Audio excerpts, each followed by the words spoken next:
안녕하십니까.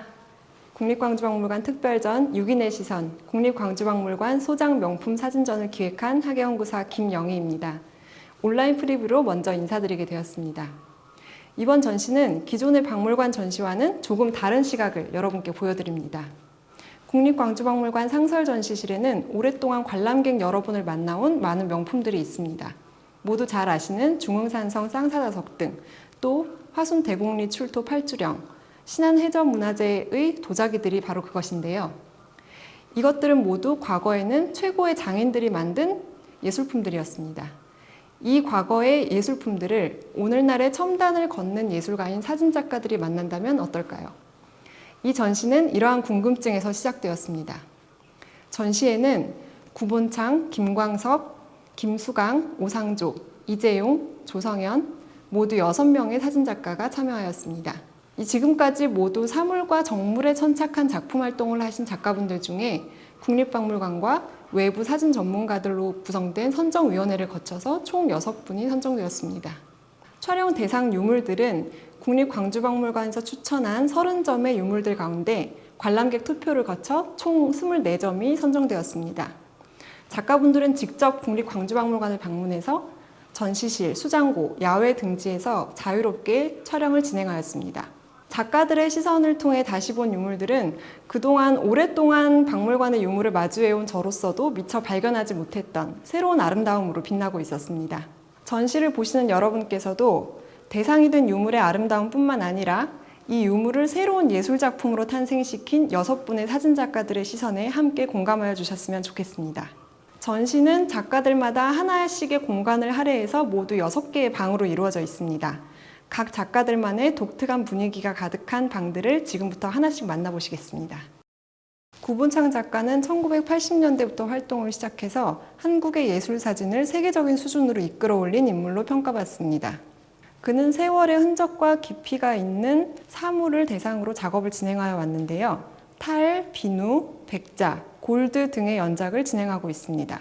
그 중에서도 구본창 작가 하면 백자를 빼놓을 수 없습니다. 그는 2004년부터 국내외의 박물관을 다니면서 조선 백자가 소장된 곳을 찾아가 촬영을 진행하였습니다. 그의 백자 연작은 한국의 사진 그리고 문화재에 대한 세계적인 관심을 이끌어냈다는 평가를 받습니다. 이번 촬영에서는 그가 진행하고 있는 연작, 골드와 백자의 새로운 작품들을 감상하실 수 있습니다.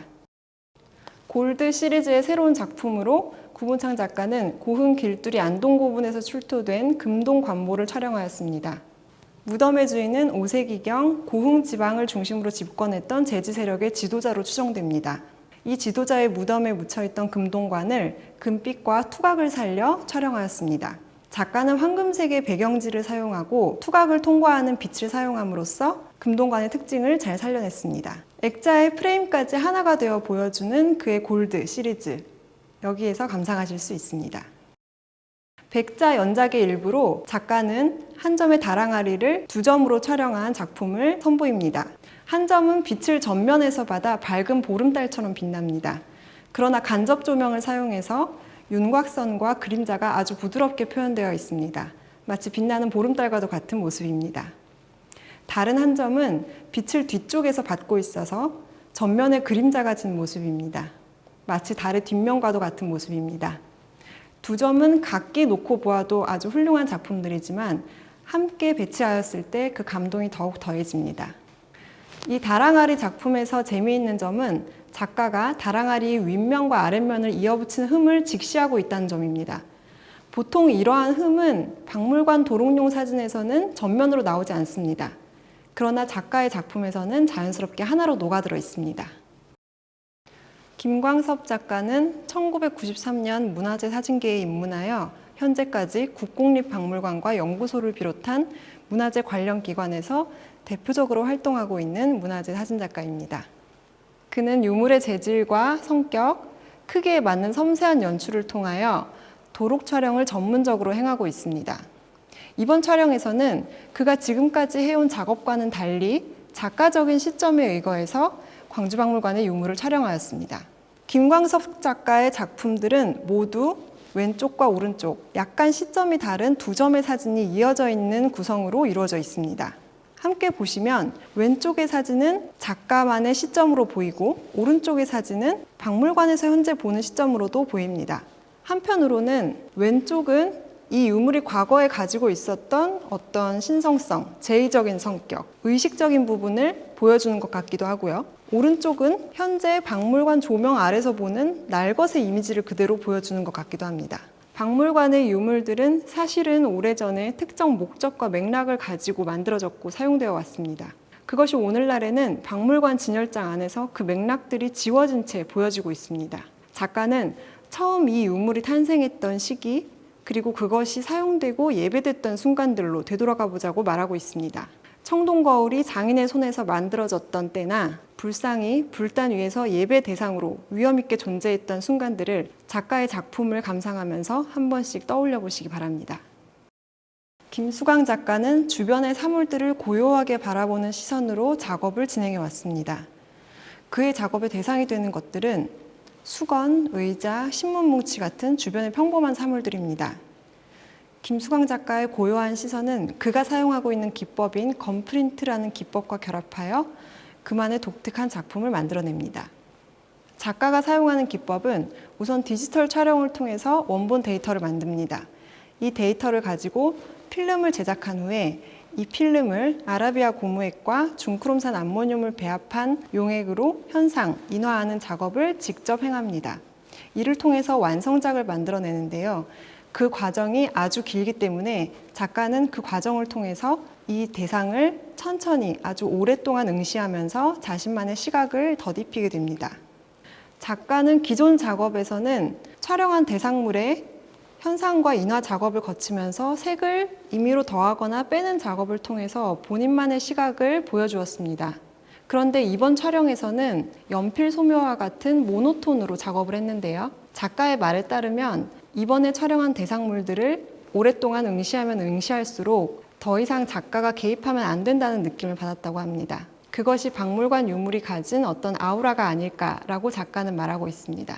그럼에도 불구하고 그의 작품들에서는 작가만이 가진 고요한 시선들이 잘 나타나고 있습니다. 특히 담양 서봉사 출토 나한상을 촬영한 두 점의 작품들은 작가의 고요한 시선과 질감을 잘 보여주는 작품이라 할 수 있습니다. 오상조 작가는 1970년대 이후 전남 전북지방의 사람과 풍경들을 기록하여 왔습니다. 그가 태어난 전라북도와 광주대학교 교수로서 오랫동안 재직하면서 머물렀던 광주와 전남 지방에 대한 애정을 사진을 통해 드러내고 있습니다. 또 80년대 이후로는 당산나무, 운주사 등 전남북 지방의 자연에 산재한 것들을 기록하는 프로젝트를 계속해서 왔습니다. 최근에는 돌의 형상이라는 연작을 지속하고 있습니다.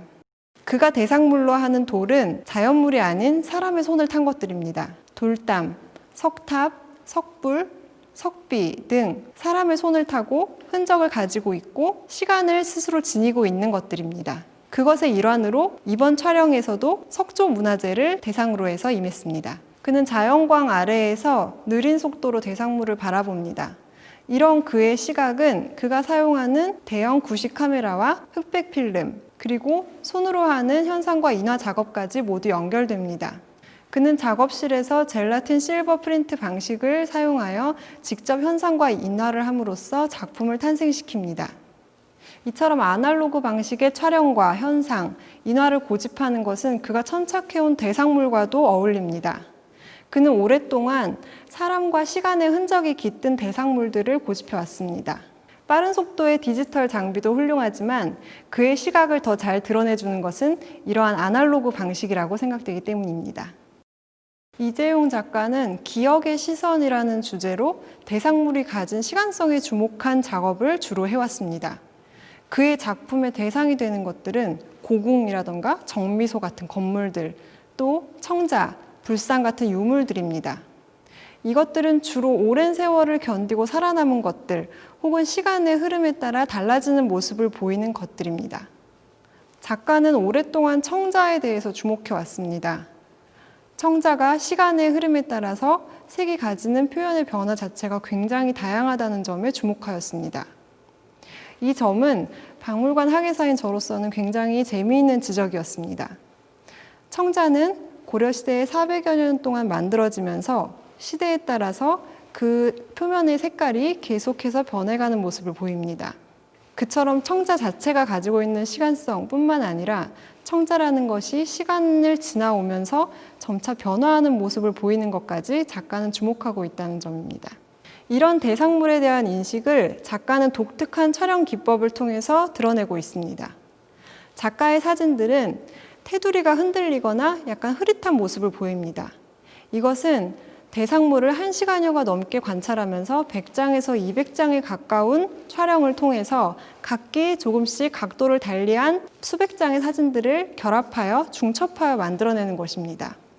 이것은 작가가 현재의 시점에서 보는 수많은 시선에 대한 중첩이기도 하지만 관람하는 저의 입장에서는 이 유물이 가지고 있는 그동안의 오랜 시간에 대한 시선들이 쌓여서 만들어내진 것과도 같다고 할 수 있겠습니다. 조성현 작가는 대상물이 피어나거나 시들어가는 순간을 포착한 작업을 주로 해왔습니다. 지난 작업들에서는 정물과 함께 놓여진 식물들 혹은 단독으로 놓여진 식물들의 생애 순간을 포착하는 작업들을 해왔습니다. 그의 작업을 설명하는 발화, 발화 혹은 지고 맺다 등의 언어들이 모두 그가 주목하고 있는 식물성을 설명합니다. 이번 작업에서는 우리가 박물관 유물들에서 흔히 볼 수 없었던 어떤 식물성의 순간, 피어나는 색채의 순간들을 살펴보실 수 있을 것입니다. 이번 작업에서는 작가가 유물과 함께 배치한 색채를 주의 깊게 살펴보시기를 권해드리고 싶습니다. 특히 세모양 토기 연작, 그리고 검은 간토기 연작에서 그는 상하로 구분된 컬러의 배치를 보여줍니다.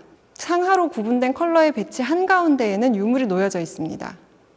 상하의 컬러와 유물, 그리고 오른쪽에 덧대어진 실크의 색채까지 모두 합쳐져서 하나의 작품을 만들어내고 있습니다.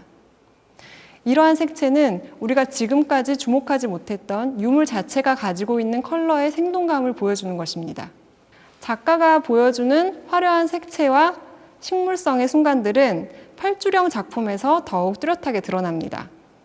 팔주령은 초기철기 시대의 제사에서 사용됐던 의식구입니다. 아마도 제사장이나 우두머리가 주관하는 엄숙하고 화려한 의식의 일부분이었을 것입니다. 그것을 표현하는 것처럼 팔주령의 배경에 화려한 분홍색 바탕을 깔고 많은 꽃들을 흩뿌려서 제사의 한가운데에 있었던 팔주령을 형상화하고 있습니다. 모란무늬 합의 촬영에서는 박물관에서 따온 꽃송이를 배치함으로써 보다 특이한 배치를 보여줍니다. 사실 모란무늬 합의 표면에는 박지 기법으로 모란과 이파리의 무늬가 새겨져 있습니다. 박지 기법은 분청사기의 장식 기법 중에서도 화려한 것에 속하는데요. 표면에 백토를 바르고 무늬를 새긴 뒤에 바탕흙을 긁어내는 것이 박지 기법입니다. 이처럼 화려한 무늬를 새겼지만 분청사기가 가지고 있는 모노톤의 색채 때문에 꽃무늬가 잘 드러나지 않았다면 작가가 옆에 함께 배치한 꽃송이들로 인해서 분청사기 모란무늬 합이 가지고 있는 꽃무늬 자체도 더욱 드러나는 효과를 보이고 있습니다. 특별전 6인의 시선, 국립광주박물관 소장 명품 사진전을 함께 감상하셨습니다. 예술가의 시선으로 본 예술품들은 지금까지 알지 못했던 새로운 아름다움을 전해주고 있었습니다. 관람객 여러분께서도 여러분만의 시선으로 국립광주박물관 소장 대표 유물들을 살펴보는 시간이 되시기를 바랍니다. 온라인 프리뷰 마치겠습니다. 감사합니다.